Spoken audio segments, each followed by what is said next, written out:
Hey, it's Clay, and this will be a video chart on ticker symbol NSPR. We will take a look at the 30-minute time frame. Real quick, what do I mean by 30-minute in case maybe you're new to charts?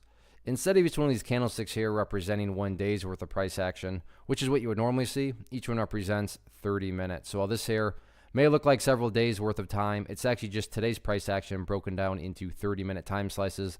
I like to do this time frame. I think it's a good job of telling the quote-unquote story of the price.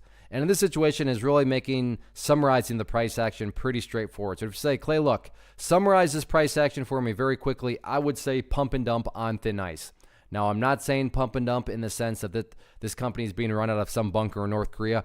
I don't know anything about the company. I'm making that statement based solely on how the price has been acting. And my definition of a pump and dump is that a price makes a really nice move, and then within a relatively short amount of time, the price goes back to where it started, or in some cases lower. So let's first just kind of establish, where did all this start? In my mind, it started when the price broke out above this 16-cent mark. I mean, price came to life here, pulled back, consolidated. So this was kind of a big test. All right, was this just a little knee-jerk reaction or what was going on? But no, that was not a knee-jerk reaction. The true breakout started there, and you can see what happened ever since. So I'm going to define the quote-unquote starting point as 16 cents. So let's go through the definition.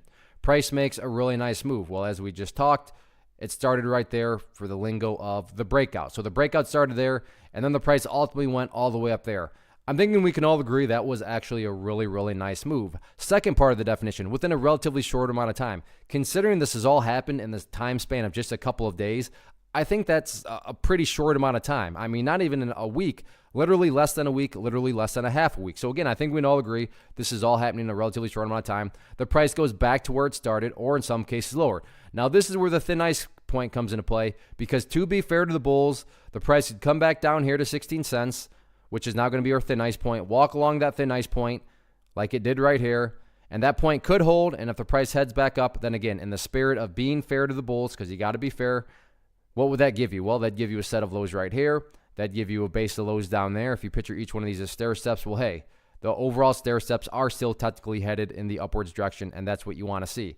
However, if the price comes down there again, walks along that thin ice point, and then breaks to the downside and keeps on separating, what would that be doing to the price at that point in time? That would literally be putting the price right back below where it all started, right back in the range that it just broke out from. And not to insult your intelligence, but obviously price movements that go back to where it all started, or in some cases even lower, that's not really a sign of true power, right? I mean, that's just the epitome of a pump and then a dump, the dump going back to where it began. Is that going to happen? Your guess is as good as mine. But after the pullback the past couple of days, the bulls still have some wiggle room. But yeah, top priority right now, staying up above that thin ice point, and that is at 16 cents.